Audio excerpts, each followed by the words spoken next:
नमः भगवते वासुदेवाय। ओम नमः भगवते वासुदेवाय। ओम नमः भगवते श्री चैतन्य चंद्राय। ओम नमः भगवते चैतन्य चंद्राय। नारायणं नमस्कृत्यं नरं चैव नरोत्तमं देवीं सरस्वतीं व्यासं ततो जयमुदीरये। नष्टप्रायेषु अभद्रेषु नित्यं भागवत सेवयां भगवते उत्तम श्लोके भक्तिर्भवति नैष्ठिकी। कोई मोटा वाला ले लीजिए। कृष्णाय वासुदेवाय देवकी नंदनाय च नन्दगोपकुमाराय श्रीगोविन्दाय नमो नमः। मूकं करोति वाचालं पङ्गुं लङ्घायते गिरिं यत्कृपां तम् अहं वन्दे श्रीगुरो दीनतारिणं परमानन्दमाधवं श्रीकृष्णचैतन्य ईश्वरं गुरुवे गौरचन्द्राय राधिकाय तदालये कृष्णाय कृष्णभक्ताय तद्भक्ताय नमो नमः। नमः ओम विष्णुपादाय कृष्णपृष्ठाय भूतले श्रीमते भक्तिवेदांत स्वामिने इति नामिने। नमस्ते सारस्वते देवे गौरवाणी प्रचारिणे निर्विशेषा शून्यवादी पाश्चात्य देशतारिणे। जय श्री कृष्ण चैतन्य प्रभु नित्यानंद श्री अद्वैत गदाधर शिवासादि गौर भक्त वृंदा। हरे कृष्णा कृष्णा कृष्णा हरे हरे हरे राम राम राम हरे हरे। नमो पंकजनाभाय नमो पंकजमालिने नमो पंकजनेत्राय नमस्ते पंकजांग्रये। ग्रंथराज श्रीमद् भागवत महापुराण की जय। श्रील प्रभुपाद गुरु महाराज की जय। अनंत कोटि वैष्णव वृंद की जय। रामाचार्य श्री हरिदास ठाकुर की जय। निताय गौर प्रेमानंदे हरि हरि बोल। वैराग्य विद्या निज भक्ति योगा शिक्षार्थकम पुरुष पुराण श्री कृष्ण चैतन्य शरीरधारी कृपाम्बुधिं त्वां शरणं प्रपद्ये कृपाम्बुधिं त्वां शरणं प्रपद्ये। ग्रंथराज श्रीमद् भागवत महापुराण की। इसको भी डबल कर दो, इसको भी डबल कर दो, ठंडा नहीं लगेगा फिर, है नहीं? हाँ, नहीं तो ठंडा लगेगा। तो हरे कृष्णा, आप सभी भक्तों का स्वागत है श्रीमद् भागवतम की कक्षा में। और हम लोग श्रीमद् भागवतम का पहला स्कंद पढ़ रहे हैं। पहले स्कंद का हम लोग 19वां श्लोक पढ़ रहे हैं, जो कि लास्ट श्लोक है, और जो कि इस प्रकार से है।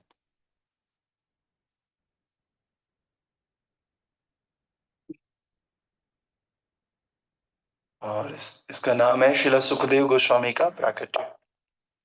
और इसका श्लोक संख्या 3।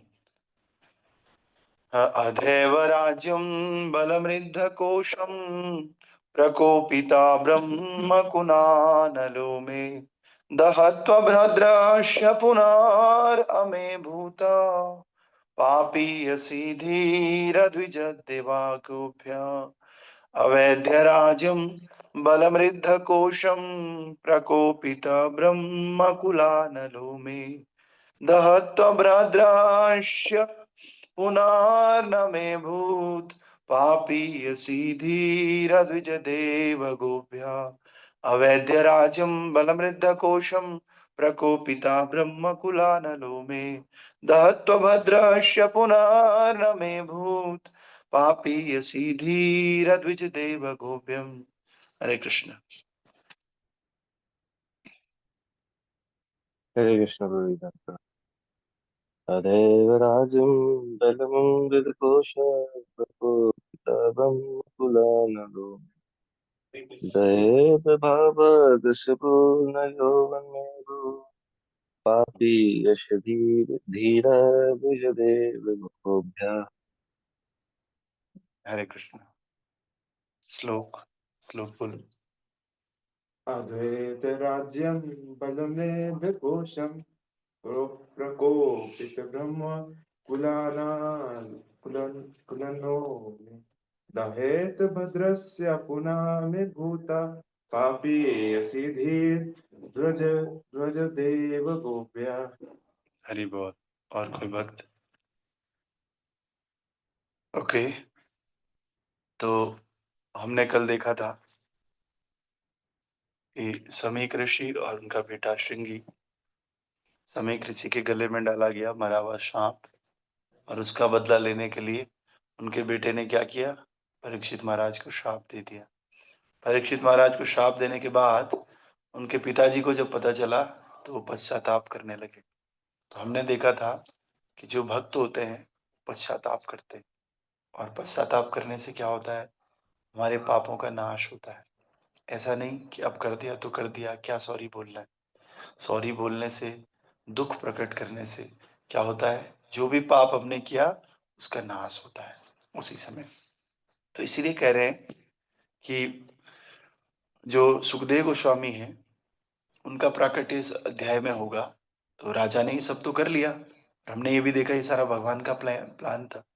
लेकिन जब राजा अपने महल की तरफ लौट रहे थे तो उनके अंदर बहुत ग्लानि हो रही थी उनको, कि जैसे भी हो मैंने तो एक पाप कर लिया है।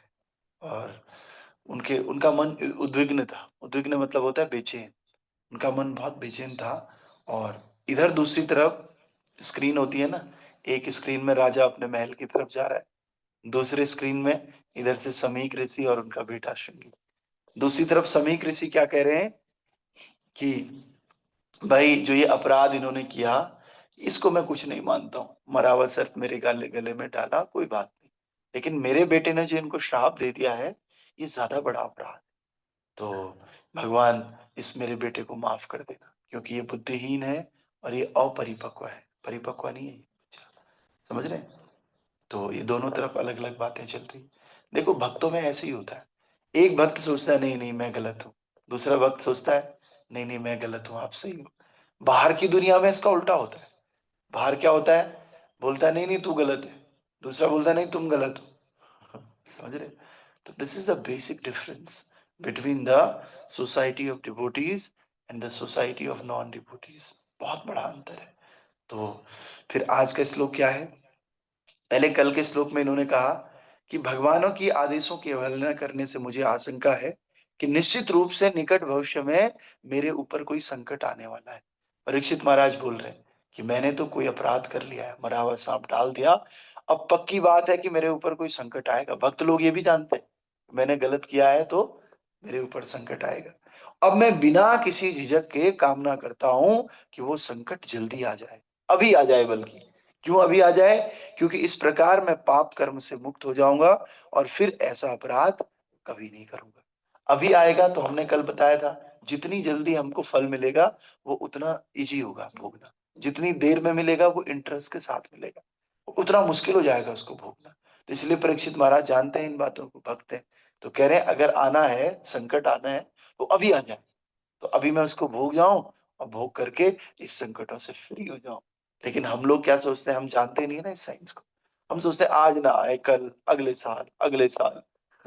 लेकिन साल साल साल बढ़ते जाते हैं, उसमें ब्याज भी बढ़ते जाते हैं।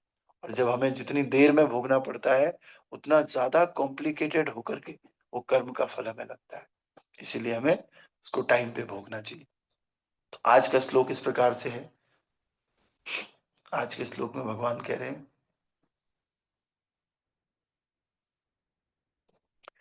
मैं ब्राह्मण सभ्यता, ईश्वर चेतना तथा गो रक्षा के प्रति उपेक्षा करने के फलस्वरूप अशिष्ट एवं पापी हूं। अतएव मैं चाहता हूं कि मेरा राज्य, मेरा पराक्रम, मेरा धन ब्राह्मण की क्रोध अग्नि से तुरंत भस्म हो जाए, और जिससे भविष्य में ऐसे अशुभ विचारों से मेरा मार्गदर्शन न होने पाए। तो देखो परीक्षित महाराज क्या कह रहे हैं कि मैं जानता हूं मैंने क्या क्या किया। एक तो ब्राह्मण सभ्यता का अपराध किया, ईश्वर चेतना का और गो रक्षा का अपराध किया, क्योंकि ब्राह्मण, गो और ईश्वर ये तीनों एक दूसरे से कनेक्टेड है। अगर आप ब्राह्मण की हत्या करोगे तो आप भगवान के प्यारे कैसे हो सकते हो, गाय के प्यारे कैसे हो सकते हो। या गाय की हत्या करोगे तो ब्राह्मण और भगवान के चेतना में कैसे रह सकते हो। इसलिए क्योंकि इन्होंने ब्राह्मण का अपमान किया, तो ईश्वर का अपने आप हो गया और गाय का भी अपने आप हो गया। तो इन तीनों के प्रति उपेक्षा करने के फलस्वरूप मैं कैसा हूं, अशिष्ट हूं। और मैं क्या हूं, पापी हूं। पापी भी हूं और अशिष्ट भी हूं। इसलिए अब मैं क्या चाहता हूं, मैं चाहता हूं जो मेरा राज्य है ना, और जो भी मेरा पराक्रम है, जो भी मेरा धन है, वो सब इन ब्राह्मणों की क्रोध अग्नि से तुरंत भस्म हो जाए। मेरे पास जो भी है सारा खत्म हो जाए। हम क्या सोचते हैं कि मेरे पास जो भी, भगवान मुझे ये माफ कर दे, मेरा धन बचा रहे, लेकिन ये कह रहे ना, ये सब खत्म हो जाए। खत्म हो, ये खत्म हो जाएगा तो चलेगा, लेकिन इन्होंने जो श्राप दिया है, ये इनके प्रति जो अपराध हो जाए, उस अपराध की भरपाई होनी चाहिए। कहीं ऐसा ना हो अपराध रह जाए और मेरा राज्य भी रह जाए। तो ऐसे राज्य का मैं क्या करूंगा जिसमें ब्राह्मण खुश नहीं है, जिसमें ईश्वर खुश नहीं है, और जिसमें गोरक्षा की उपेक्षा हो रही है, जिसमें ये तीन चीजें नहीं है। ऐसा राज्य मुझे नहीं चाहिए। ऐसा राज्य अभी भस्म हो जाना चाहिए। फिर जिससे भविष्य में ऐसे अशुभ विचारों से मेरा मार्गदर्शन न होने पाए। मुझे दंड मिलना चाहिए, क्योंकि जब दंड मिलता है ना, उस दंड को व्यक्ति याद रखता है, और दंड को याद रख करके दोबारा ऐसा नहीं करता है। तो मुझे दंड मिलना चाहिए, ताकि भविष्य में ऐसे अशुभ विचार मेरे अंदर नहीं आएंगे। मुझे पता लगेगा कि ब्राह्मणों की उपेक्षा करने का क्या फल होता है, और गोरक्षा की या फिर ईश्वर चेतना के विरुद्ध जाने का क्या फल होता है। मैं चाहता हूं मुझे ऐसा रिजल्ट मिले। ठीक है। तो तात्पर्य भाई अर्चनीय वंदनीय प्रातः स्मरणीय जगत गुरु श्रील प्रभुपाद जी द्वारा, श्रील प्रभुपाद की जय। तो प्रभुपाद जी तात्पर्य में बता रहे हैं, आप सब लोग देखिए, आज संडे को कम लोग रहते हैं। हाँ, तो प्रभुपाद जी बता रहे हैं, प्रगतिशील मानवीय सभ्यता, प्रगतिशील मानवीय ब्राह्मण सभ्यता संस्कृति ईश्वरीय चेतना तथा गोरक्षा पर आधारित है। हमारे जो भी समाज की संस्कृति है ना, वो तीन चीजों पे आधारित है। एक ब्राह्मण पे, दूसरा भगवान की चेतना, भगवान को कितना हमने केंद्र में रखा हुआ है, भगवान या अपने स्पिरिचुअलिटी को, धर्म को कितना ज्यादा हम देखते हैं। तीसरा गोरक्षा, गाय की कितनी सेवा करते हैं। बस ये तीन चीजें अगर समाज में ठीक है ना, तो वो समाज अच्छा है। तो ब्राह्मण से मतलब है ऐसा व्यक्ति जो सुसंस्कृत है, जो व्यक्ति शास्त्रों का ज्ञान रखता है, जिसका आचरण अच्छा है। ब्रह्म जानाति इति ब्राह्मण, जो भगवान को जानता है, भगवान को समझता है, और भगवान के संदेश का प्रचार लोगों में करता है, दैट इज कॉल्ड ब्राह्मण। तो एक ब्राह्मण, दूसरा ईश्वर, ईश्वर के बिना भी समाज बेकार, ब्राह्मण के बिना भी समाज बेकार, और गाय के बिना भी समाज बेकार, क्योंकि गाय से ही सारे प्रोडक्ट्स आते हैं। बिना गाय के भगवान खुश होते ही नहीं, क्योंकि भगवान क्या कहते हैं, भगवान का मंत्र क्या है, नमः ब्राह्मण देवाय गो ब्राह्मण हिताय च जगत हिताय कृष्णाय गोविंदाय नमः नमः। सबसे पहले ब्राह्मणों के देव है भगवान, फिर गो ब्राह्मण हिताय च, गाय और ब्राह्मण का हित सबसे पहले भगवान सोचते हैं। इन दोनों को नाखुश किया तो कोई व्यक्ति खुश नहीं रह सकता। फिर कह रहे हैं जगत हिताय गोविंदाय कृष्णाय गोविंदाय नमो नमः। जगत हिताय, इस जगत का बाद में भला होगा, पहले मुझे किसका करना है, ब्राह्मणों का और गायों का। अब ब्राह्मण कौन से, गाय कौन सी। ब्राह्मण मीन्स जो व्यक्ति क्या है, वेदों को जानता है, त्रिकाल संध्या करता है, भगवान का नाम जप करता है, और अच्छा आचरण प्रस्तुत करके दूसरों को भी अच्छा आचरण करने की प्रेरणा देता है। ब्राह्मण मीन्स वो नहीं कि इतने रुपए दे दो, आपके यहाँ कर्म कांड कर लूंगा और शाम को एक पौवा भी मार लूंगा वो ब्राह्मण नहीं है। तो ब्राह्मण कोई भी हो सकता है। इस प्रकार से दूसरा, गाय कौन, आजकल आप देख रहे होंगे ज्यादा दूध के लिए जर्सी गाय का बड़ा प्रचलन है। तो उस जर्सी गाय में किसी दूसरे जानवर का जीन मिला करके, जेनेटिक इंजीनियरिंग करके उसको हाइब्रिड बना देते हैं। तो हाइब्रिड गाय गाय थोड़ी होती है। तो एक महाराज कहते हैं कि वृंदावन में एक महाराज हैं, तो वो कहते हैं उनको गाय मत बोलो, उनको बोलो जर्सी जानवर। क्यों? आप अभी नेट पे सर्च मारिए, नेट में आ रहा होगा 80% उसमें पिग का जीन होता है। मतलब वो गाय केवल 10% है, बाकी 85-90% क्या है? पिग। क्यों किया ऐसे? ताकि वो ज्यादा दूध दे सके। वास्तव में तो हम तो गाय का दूध थोड़ी पीते। गाय का मतलब होता है शुद्ध देसी गाय। देसी गाय कैसी होती है? उसके सींग थोड़ा बड़े होते हैं, उसके यहाँ पर एक वो होती है, पट्टी सी होती है, पहचान करने का तरीका। तीसरा, उसका कुबड़ होता है। जिस गाय का कुबड़ नहीं है, समझ लो वो देसी गाय नहीं है, वो जर्सी गाय है। और जर्सी गाय का दूध क्वांटिटी में ज्यादा होता है, क्वालिटी में उतना ज्यादा नहीं होता है। तो इसलिए हमें तो क्वालिटी चाहिए। तो इसलिए आगे कह रहे हैं कि उपयुक्त सिद्धांतों के संबंध में ही व्यापार, वाणिज्य, कृषि तथा उद्योगों द्वारा राज्य के समस्त आर्थिक विकास को पूर्ण रूप से उपयोग में लाना चाहिए, अन्यथा समस्त तथाकथित आर्थिक व्यवस्था अवनति के साधन बन जाते हैं। और बेसिक ये 3 सिद्धांत है।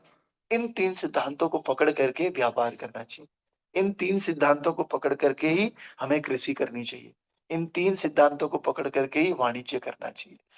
कैसे? पहले बड़ा अच्छा सिस्टम होता था, खेती करते थे, खेती करके जो भी उसमें घास भी उगता था, खरपतवार और भूसा और चीजें भी उगती थी, उसका जो वेस्ट मटेरियल है वो सारा गाय को जाता था। तो खेती गाय दोनों आपस में रिलेटेड होते थे। गाय गोबर देती थी और उस गोबर को खेतों में डालते थे। खेतों में डाल करके ऑर्गेनिक खाद उससे पैदा होती थी, तो बाहर से खरीदने की आवश्यकता नहीं होती थी।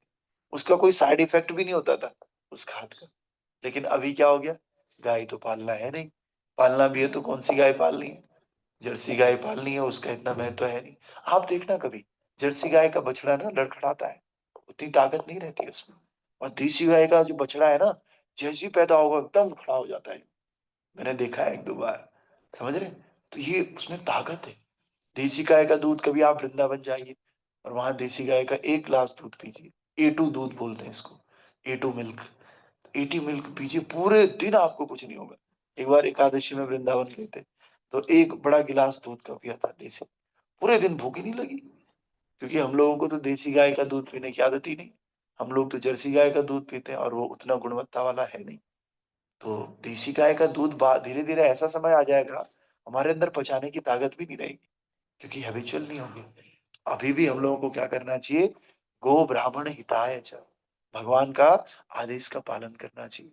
ब्राह्मण की संस्कृति को बचाना होगा, गाय की संस्कृति को बचाना होगा, और कृषि करने पे जोर देना होगा। कृषि, आजकल तो कहाँ कृषि अब होगी, सब लोग तो फ्लैट्स वाले बन रहे हैं। कहाँ फ्लैट में गाय पाली जाएगी? कुत्ता पाल लेंगे, गाय नहीं पाल पाएंगे। समझ रहे हैं? अब वो कुत्ता क्या करेगा? थोड़ी रखवाली कर लेगा, रखवाली तो भाई ताले से भी हो जाएगी। रखवाली तो कुछ भी रख लो हो जाएगी, लेकिन जो काम गाय कर सकती है वो काम कोई नहीं करता है। इसलिए गाय बहुत महत्वपूर्ण है। तो जिन जिन लोगों का थोड़ा स्पेस है, घर है, उनको गाय रखनी चाहिए। और गाय रख करके, अरे गाय आपको फाइनेंशियली भी स्ट्रांग करेगी। और तो छोड़िए, हम लोग सोचते हैं ठीक है ऑस्पिशियसनेस है, चलो आप नहीं समझ पा रहे हो ऑस्पिशियसनेस को। इकोनॉमिकली भी गाय आपको और मेडिकली भी गाय आपको फिट रखेगी। इसीलिए ये सब सिद्धांत वैसे चीप है। जैसे हमारे घर में शेर रखा हुआ है, हम कह रहे हैं अरे शेर चूहे मार देगा, इसलिए शेर को रखो। शेर चूहे मारने के लिए थोड़ी है। शेर तो कई बड़े बड़े काम कर सकता है, लेकिन हम उसका यूज किसके लिए कर रहे हैं? चूहे मारने के लिए। लेकिन कोई सोचे ठीक है इतना बड़ा विजन नहीं है, चल चूहे मारने के लिए रख ले, कोई बात नहीं। ऐसी हम गाय के अगर बड़े महत्व को ना समझे, आध्यात्मिक वैल्यूज को ना समझे, तो कम से कम गाय के मेडिकल बेनिफिट को समझ सकते हैं, गाय के इकोनॉमिकल बेनिफिट को समझ सकते हैं। हमारा शरीर पुष्ट होगा और फाइनेंशियली हम स्ट्रांग रहेंगे। ठीक है, ये भी कोई समझ जाए तो चलो धीरे धीरे वो आध्यात्मिक चीज को भी समझ पाएगा। तो क्योंकि धीरे धीरे ही सब कुछ होता है, हम सब भौतिकता में हैं, इतनी जल्दी समझ में आती नहीं है आध्यात्मिकता। इसलिए संत क्या कहते हैं? धीरे धीरे रे मना, धीरे सब कुछ हो, माली सींचे 100 घड़ा, ऋतु आए फल होए। धीरे धीरे रे मनः धीरे सब कुछ होय, माली सींचे 100 घड़ा, ऋतु आए फल होय। धीरे धीरे सारे काम होते, थोड़ी सी प्रैक्टिस लगती है, स्टेप बाय स्टेप आपको समझाना होता है लोगों को। जब समझ जाते हैं ना, तो वो लोग फिर एक दिन प्रगति करते हैं। ऐसा कभी नहीं हो सकता कि आपने धीरे धीरे समझाया और नहीं समझे लोग, लोग समझ जाते हैं। बस वो टाइम का अंतर होता है, कोई जल्दी समझ जाता है, कोई थोड़ा लेट समझता है। लेकिन चैतन्य महाप्रभु का इतना सुंदर मैसेज है, ये मैसेज ऐसा नहीं होगा कि कोई नहीं समझेगा, समझ जाएंगे लोग। तो इस प्रकार से हम लोगों को ऐसे करना है। आगे प्रभुपाद जी क्या कह रहे हैं देखिए। प्रभुपाद जी कह रहे हैं कि गोरक्षा का अर्थ है ब्राह्मण संस्कृति को भोजन प्रदान करना, जिससे ईश्वर की चेतना प्राप्त होती है और इस प्रकार मानवीय सभ्यता में पूर्णता आती है। कलयुग का लक्ष्य जीवन के उच्च आदर्शों को विनष्ट करना है। और यद्यपि महाराज परीक्षित ने संसार के अंदर कली के वर्चस्व का बल पूर्वक विरोध किया, किंतु कली का प्रभाव उपयुक्त समय में प्रकट हुआ, जिससे महाराज परीक्षित जैसे प्रबल राजा से भूख तथा प्यास की थोड़ी सी उत्तेजना के कारण ब्राह्मण संस्कृति अवमानित हो गई। तो क्या कह रहे हैं देखो, कली का प्रभाव बहुत ज्यादा है, हम सब लोग जानते हैं। कह रहे हैं कि जो परीक्षित महाराज है, उन्होंने कली को खत्म कर लिया था ना, कली के वर्चस्व को।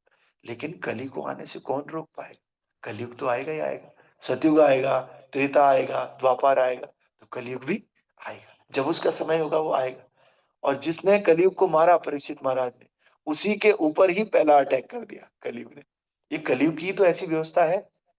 कई बार आपने देखा होगा, जो बहुत अच्छा प्रवचन करता है, जो बहुत अच्छा भक्ति करता है, अपने जीवन में खूब भगवान को भजता है, पूजता है, वो भी कई बार बेकार आचरण करता है।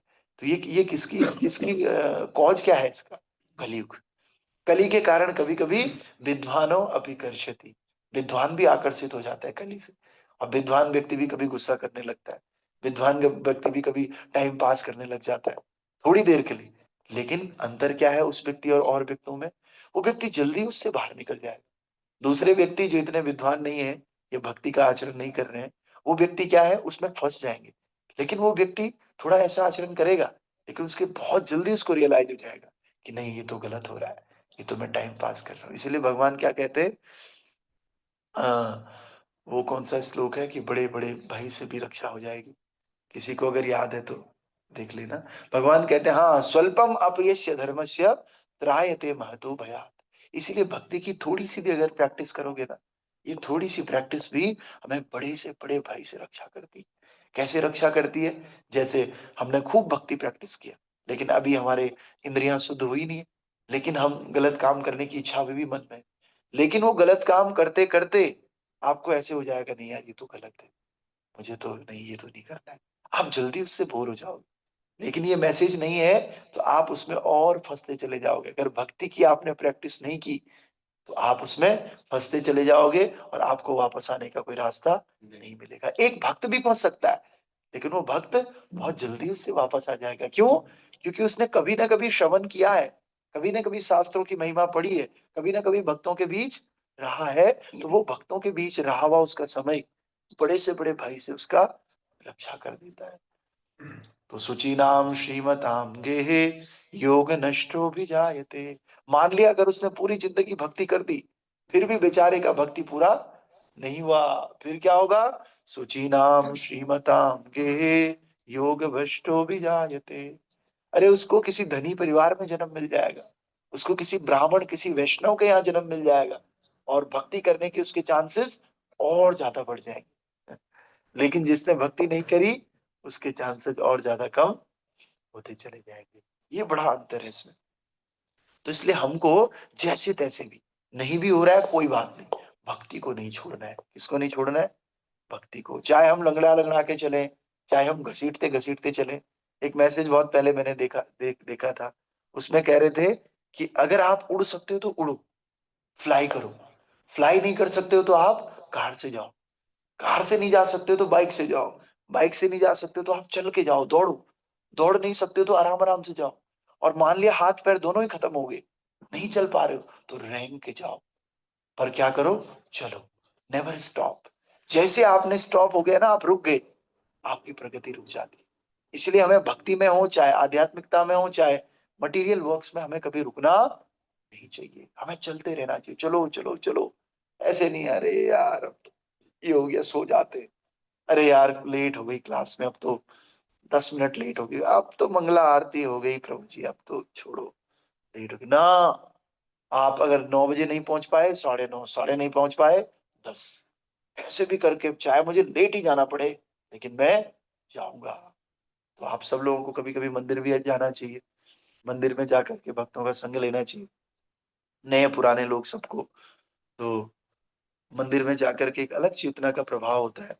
तो आज संडे है, संडे को आप लोग जितने ऑनलाइन सुन रहे हैं, प्रयास कर सकते हैं मंदिर जाने का, अगर पॉसिबल है तो। आप लोग कभी कभी ऐसे प्लानिंग बना करके मंदिर जाना चाहिए। और जगह के लिए भी तो हम प्लानिंग बनाते हैं ना, मंदिर जाने से हम कल्चर सीखते हैं, भक्तों को देखते हैं कि बड़े बड़े भक्त कैसे कैसे लोग तपस्या कर रहे हैं, और हमारा मनोबल बढ़ता है इस बात से। तो इस प्रकार से आप लोग आइए मंदिर, अगर आप आ सकते हो तो। तो इस प्रकार से प्रभुपाद जी बता रहे हैं, प्रभुपाद जी कहते थे अगर कोई बस एक दो गाय पाल ले ना, और बस कुछ कृषि कर ले, कुछ खेती कर ले, तो इसे किसी की भी नौकरी करने की आवश्यकता नहीं होगी। वहां से अन्न पैदा होगा, यहाँ से दूध पैदा होगा। दूध से क्या नहीं बना सकते हो, दही बना सकते हो, पनीर बना सकते हो, खीर बना सकते हो। गाय का हर चीज काम में आता है, और का उससे खेती कर सकते हो। और गाय से दो बछड़े होंगे नहीं होंगे, उन बछड़ों को बाद में बैल बनाओगे, वही हल जोतने का काम आएगा। तो सारी कृषि और गोरक्षा इन दोनों पर। और कभी कभी ब्राह्मण के प्रवचन सुनो, तो ब्राह्मण प्रवचन सुनने के लिए, आध्यात्मिक चेतना को अपलिफ्ट करने के लिए ब्राह्मण, खाने पीने के लिए कौन, कृषि, और आध्यात्मिक और मेडिकली फिट रहने के लिए, आध्यात्मिक ब्लिस के लिए कौन, गाय।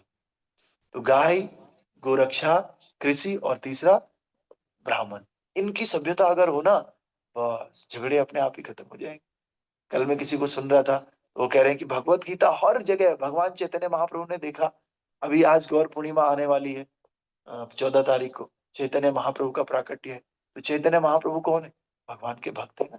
तो भगवान के भक्त हैं, क्यों आए चैतन्य महाप्रभु, भक्त के रूप में। तो भगवान पहले अवतार लेते हैं, अवतार लेके समझाते हैं, कोई समझता ही नहीं। फिर भगवान ने कहा चलो ठीक है, मैं अब भगवत गीता लिख के दूंगा तुम्हें। भगवत गीता दिया तो देखा, सब लोग भगवत गीता घरों में रख रहे हैं, लेकिन कोई पढ़ ही नहीं रहा है। कोर्ट में कसम भी खा रहे हैं उसकी, लीजिए भगवत गीता की कसम खाता हूँ। अरे अगर भगवत गीता वो पढ़ लोगे तो कसम खाने की आवश्यकता नहीं पड़ेगी, अरे कोर्ट जाने की आवश्यकता नहीं पड़ेगी, मैं कह रहा हूँ। कोर्ट कचहरी के चक्कर ही खत्म हो जाएंगे। लेकिन हम उस भगवत गीता को नहीं पढ़ते, बस उसकी कसम लेकर के काम चलाते। भगवान ने कहा यार अब तो मुझे जाना पड़ेगा, ये तो कुछ कर ही नहीं रहे, भगवत गीता भी दे दी अब तो इनको। बीच बीच में मैं भक्तों को भी भेजता हूँ, संतों को भी भेजता हूँ, अब कितनी बार भेजूं। इस बार मैं खुद ही जाता हूँ, खुद ही गए, और खुद ही जा करके, किस अवतार में आए इस समय, भगवान के अवतार में या भक्त के अवतार में, हाँ भक्त के अवतार में। तो फिर क्या कहा, वैराग्य विद्या निज भक्ति योगा, शिक्षार्थकम एक पुरुषा पुराना, श्री कृष्ण चैतन्य शरीर धारी, कृपाम्बुधिम त्वाम शरणम प्रपत्ति। भगवान ने बेस्ट भक्त का रोल किया, स्वयं भगवान। और जगह तो भगवान अवतार लेते हैं अंश के रूप में, लेकिन इस समय भगवान अंश के रूप में नहीं आए, सीधे भगवान ही गोलोक से उतर के आए चैतन्य महाप्रभु के रूप में। और कैसे आए, राधा के भाव में, श्रीमती राधा रानी के भाव में। तीन कारण है भगवान के यहाँ पर आने के। एक, भगवान देखना चाहते थे कि राधा रानी हमसे कितना प्रेम करती है, समझ रहे हो, तो ये कितना प्रेम, कैसा होगा इनका प्रेम। तो उस प्रेम को जानने के लिए राधा रानी के भाव में यहाँ पर आए। दूसरा, भक्तों का उद्धार करने के लिए भगवान आए। तीसरा, भगवान ने देखा मैंने हर युग में काट फाट किया, मारा, लेकिन जिनको मारा उनको तो मुक्ति मिल गई, लेकिन बाकी लोग तो फिर भी वैसे के वैसे ही। तो इस बार राधा रानी के कहा, क्योंकि श्रीमती राधा रानी प्रेम का भंडार है, दया का भंडार है। श्रीमती राधा रानी ने कहा तुम यार रोज मारते काटते रहते हो नीचे जाकर, इस बार तुम एक काम करो, तुम मारो काटो नहीं, तुम प्रेम भक्ति सिखाने जाओ। कभी भक्ति सिखाया तुमने, बस मारना काटना सिखाते हो, पक्षपात करते हो। जो आपकी भक्ति करता है उसको बढ़िया चीज देते हो, जो भक्ति नहीं करता है उसको पक्षपात करते हो आप। जबकि गीता में भगवान ने क्या कहा, चौथे अध्याय के 11वें श्लोक में, ये ये यथा माम प्रपद्यन्ते ते तथाम भजाम्यहम्। जो मेरे साथ जैसे डील करता है ना, मैं उसके साथ वैसे ही करता हूँ। कह रहे भैया ब्रजवासी 100-100 साल आपके लिए रोए, आप थोड़ा सा भी रोए क्या हमारे लिए? बताओ ये कैसा कैसा आपका एक्सचेंज है, कैसा आपका रेसिप्रोकेशन। आप खुद कहते हो जो मेरे लिए जैसा करता है मैं उसके लिए वैसा ही करता हूँ। ब्रजवासी 100-100 साल रोए, आप कितना रोए? तो भगवान ने फिर डिसीजन किया कि मैं इस बार जाऊंगा, और मैं भक्त के रूप में जाऊंगा, राधा रानी को लेकर जाऊंगा साथ में, और इस बार मैं रोऊंगा। इसलिए चैतन्य महाप्रभु रोते थे भगवान के विरह में। और रोते कैसे थे?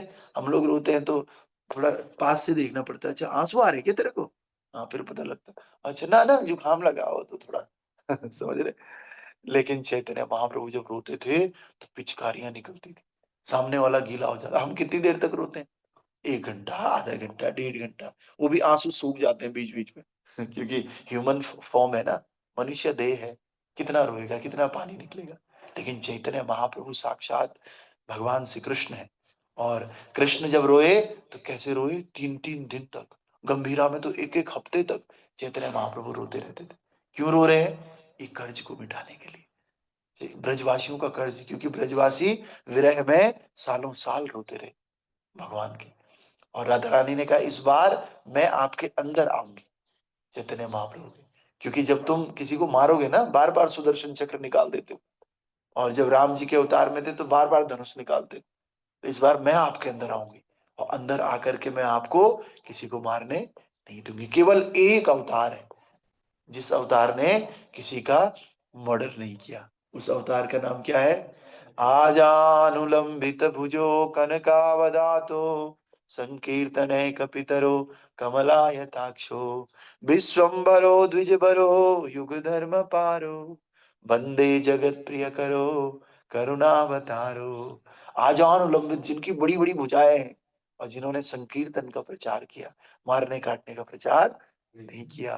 हर किसी को बोला प्लीज संकीर्तन कर लो, बस भक्ति का दान दिया, प्रेम का दान दिया। और अंदर कौन थी? राधा रानी। इसीलिए सब लोग श्री राधे जय श्री राधे क्यों करते हैं? क्योंकि राधा रानी दया का भंडार है। राधा रानी कृष्ण से भी ज्यादा दयालु है। तो इसीलिए राधा रानी अंदर है, तो इन्होंने चक्र उठाने नहीं दिया। राधा रानी ने कहा थोड़ा ठंड रखो, हर समय आप हथियारी उठाते रहते हो, इस समय आप क्या कर लो, भक्ति और प्रेम से काम ले लो, करुणा से प्रेम ले लो। इसीलिए जो भगवान चैतन्य महाप्रभु का अवतार है ना, वो केवल कृष्ण नहीं है, वो क्या है? राधा रानी भी साथ में। राधा कृष्ण मिलित अवतार है। कैसा? राधा और कृष्ण दोनों का युग अवतार। सारा का सारा भाव किसका है? राधा रानी का। लेकिन है कौन वो? कृष्ण। तो इसलिए राधा और कृष्ण दोनों का मिलकर के अवतार है चैतन्य महाप्रभु। तो श्री कृष्ण चैतन्य राधा कृष्ण नाही अन्य। श्री कृष्ण चैतन्य साक्षात कौन है? राधा और कृष्ण है। तो उन्हीं राधा और कृष्ण का प्रेममय स्वरूप, मिलित स्वरूप श्री चैतन्य महाप्रभु, उनका आविर्भाव है कितनी तारीख को? 14, 14 को है। तो 14 को प्रोग्राम होगा हमारे मंदिर में, आप सब लोग आना मंदिर में शाम को 5 बजे करीब। और यहाँ पे लिखा हुआ है कि हमें क्या करना चाहिए, ऐसे ब्राह्मणों को सपोर्ट करना चाहिए। ब्राह्मण लोग होते हैं ना, क्योंकि ब्राह्मणों का काम क्या है? ब्राह्मण कभी जॉब नहीं करते, ब्राह्मण कभी बिजनेस नहीं करते। प्रभुपाद बताते हैं ब्राह्मणों का एक ही बिजनेस है, वो घर घर जाकर के ईश्वर की चेतना का प्रचार करें। वो क्या करें? केवल भगवान के संदेश को लोगों तक पहुंचाएंगे। तो ब्राह्मण तो कुछ खाएगा ना, फिर पेट कैसे भरेगा? तो फिर ये बाकी लोगों की जिम्मेदारी है, क्षत्रियों की जिम्मेदारी है, वैश्यों की जिम्मेदारी, शूद्रों की जिम्मेदारी। वो क्या करे? ऐसे ब्राह्मणों की जो भगवान के संदेशों को पहुंचा रहे हैं इधर उधर, उनका भरण पोषण, उनका सपोर्ट करे इसमें। क्योंकि वो बड़ी चीज दे रहे हैं तो आप छोटी चीज तो दे ही सकते हो। इसलिए हम सबको प्रयास करना चाहिए कि ब्राह्मणों को सपोर्ट करने का, प्रचारकों को सपोर्ट करने का। तो इसीलिए जैसे गौर पूर्णिमा है, फेस्टिवल्स है, तो हमें कुछ ना कुछ मंदिर में डोनेशन करना चाहिए एज अ गृहस्था। समझ रहे हैं? मंदिर में डोनेट करना चाहिए। डोनेट करके ब्राह्मणों की सभ्यता को बढ़ावा देना चाहिए। डोनेट करके हम क्या कर रहे हैं? ब्राह्मणों की सभ्यता को बढ़ावा दे रहे हैं। सब लोगों को मंदिर में, वैसे तो कभी हर महीने देना चाहिए, हर महीने नहीं दे सकते तो फेस्टिवल्स पे देना चाहिए।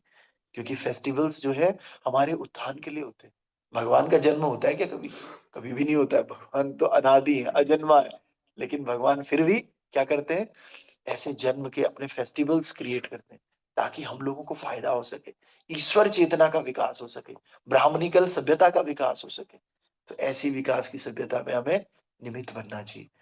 ठीक है, तो आगे कह रहे हैं प्रभुपाद जी कि महाराज परीक्षित ने इस आकस्मिक घटना के प्रति पश्चाताप किया और उन्होंने कामना की कि उनका संपूर्ण राज्य, उनका बल तथा उनका कोष यदि वो ब्राह्मण संस्कृति के काम नहीं आता है तो वो जलकर भस्म हो जाएगा। देखो, हम लोग भी ऐसे हैं क्या कि अगर हम मंदिर में नहीं दे पा रहे हैं या किसी ब्राह्मण को अपमानित कर दिया तो नहीं चाहिए ऐसी नौकरी। ऐसा बिजनेस नहीं चाहिए हमें, भगवान इसको खत्म कर दो। देखो राजा कितने महान थे, समझ रहे हैं? जब हम महान बनते हैं ना आचरण से, तो भगवान हमें ऑटोमेटिकली फेमस कर देते हैं।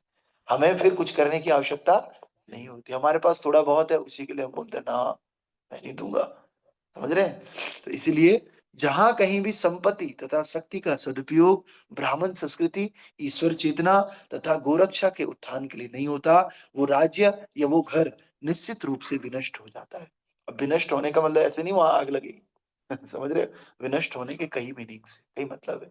कह रहे हैं इस बात को बहुत अच्छे से समझिए कि जिस संपत्ति का और जिस शक्ति का उपयोग ब्राह्मण संस्कृति को और ईश्वर चेतना और गाय के उत्थान के लिए नहीं होता ना, वो राज्य भी और वो घर भी पूरी तरह से विनष्ट हो जाता है। विनष्ट का मतलब होता है उसकी चेतना का विनाश हो जाता है, उसकी आत्मा का विनाश हो जाता है, उसके अंदर जो आध्यात्मिक वैल्यूज है ना, स्पिरिचुअल वैल्यू है, उनका विनाश हो जाता है।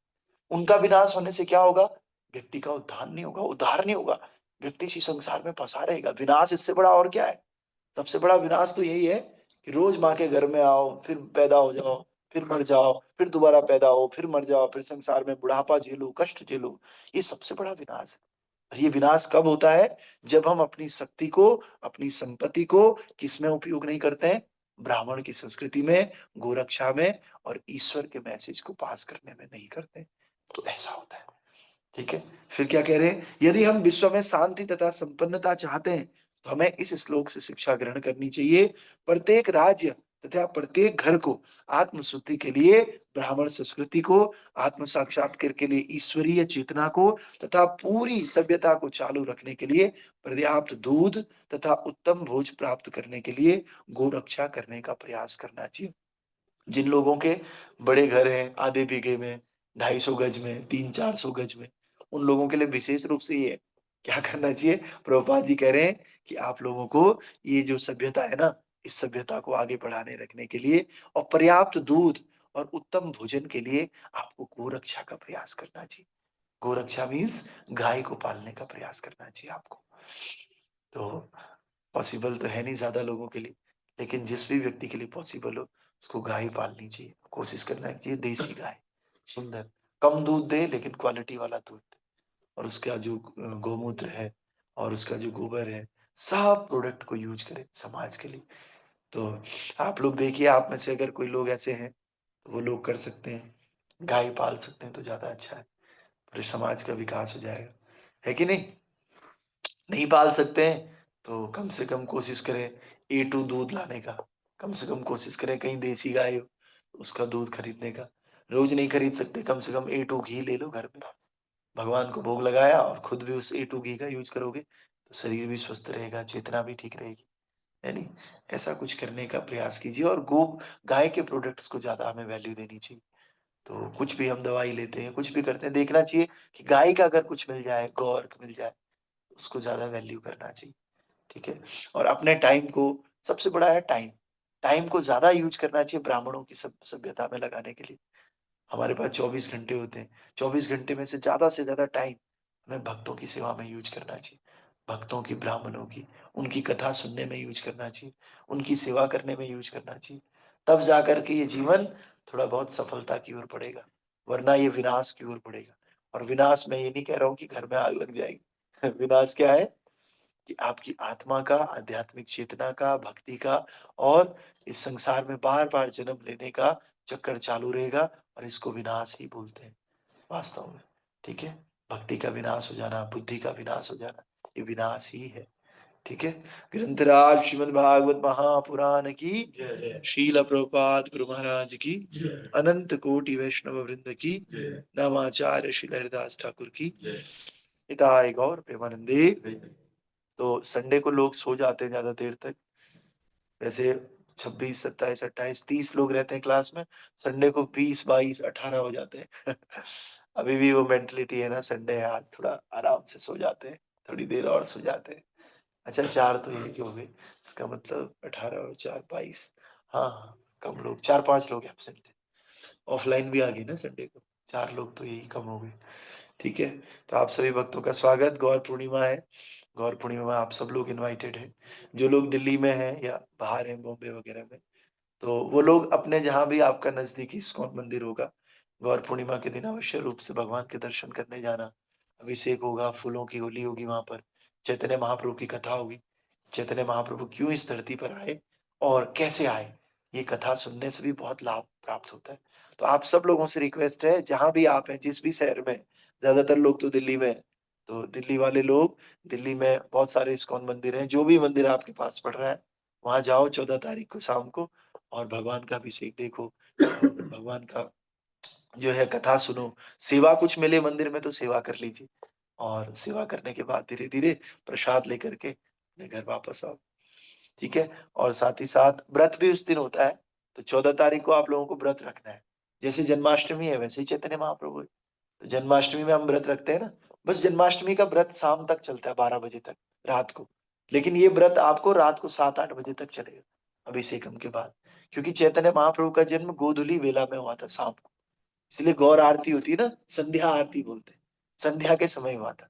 उस दिन चंद्र ग्रहण लगा हुआ था, तो सब लोग गंगा में जाकर के हरि बोल का कीर्तन कर रहे थे, हरि नाम कीर्तन कर रहे थे। तो उसी समय चैतन्य महाप्रभु का प्रकट हुआ। निमाई, कोई भी लोग बोलते हैं नीम के वृक्ष के नीचे हुआ, इसलिए उनका नाम निमाई पड़ गया, है नहीं। तो इस प्रकार से चैतन्य महाप्रभु की बहुत खुशी है। आप अगर थोड़ा सा एटीट्यूड बदलोगे तो आपको लगेगा कि अंदर से, सुनोगे अगर कथाएं, तो आपको लगेगा बहुत ही ऑस्पिशियस टाइम आया है, होली का टाइम है नहीं। और बहुत सारी चीजें हुई, किसी दिन अगर टाइम मिलेगा तो, या फिर आज मंदिर में, तो आप लोग देखेंगे, हम सुनाएंगे कि होली के दिन जो है बहुत सारी चीजें होती हैं। ऐसे नहीं कि खाली होली है, ऐसे बहुत सारे इवेंट्स हैं जो होली के दिन हुए। जैसे आपने उनका नाम सुना है, ताड़कासुर। ताड़कासुर एक असुर हुआ ना, उसने खूब उत्पात मचाया था, तो उसका वध भी कार्तिकेय ने आज होली के दिन ही किया था। तो इसीलिए होली के दिन की बहुत महिमाएं हैं। तो इन महिमाओं का वर्णन, इसमें सबसे बड़ी महिमा क्या है, चैतन्य महाप्रभु का प्राकट्य हुआ था। दूसरी महिमा क्या है सबसे बड़ी, उससे ये प्रहलाद महाराज वाली, होलिका जल गई थी और प्रहलाद महाराज बच गए थे। तीसरा मैंने ताड़कासुर वाला बता दिया। ऐसी बहुत सारी घटनाएं हैं जो होली के दिन हुई थी। तो ये बहुत ऑस्पिशियस फेस्टिवल है। लोग बस धीरे धीरे होली के दिन सफाई करना, रंग लाना, लेकिन जो बेसिक महत्ता है ना होली की, उसको लोग धीरे धीरे भूल रहे हैं। तो हम सबको पहले खुद समझना है इस बात को कि होली क्यों मनाते हैं, इसके पीछे सिद्धांत क्या है, फिर इस सिद्धांत को दूसरों को भी बताना है। और समाज को इसी तरह धीरे धीरे करके ही बदलता है, एक एक करके। हम लोग सोचेंगे यार मेरे बदलने से क्या होगा, नहीं, आप बदलोगे 10-12 और को बदलोगे, वो 10-12 20-25 और को बदलेंगे, ऐसे करते करते समाज में बदलाव आता है। दूसरे धर्मों में ऐसे ही होता है। तो हमें भी इसी तरह से करना है, और सनातन धर्म का प्रचार करना है, भगवान के नाम का प्रचार करना है, और अपना जीवन भी सुखी बनाना है, और दूसरे जीवनों को भी सुखी बनाने का प्रयास करना है। ग्रंथराज श्रीमद् भागवत महापुराण की, श्रील प्रभुपाद गुरु महाराज की, चैतन्य महाप्रभु आविर्भाव दिवस की, गौर पूर्णिमा महामहोत्सव की, हिताय गौर प्रेमानंदे। तो कल अमालिका एकादशी है, कल आप लोग एकादशी का व्रत भी कीजिएगा। ठीक है, श्रील प्रभुपाद की।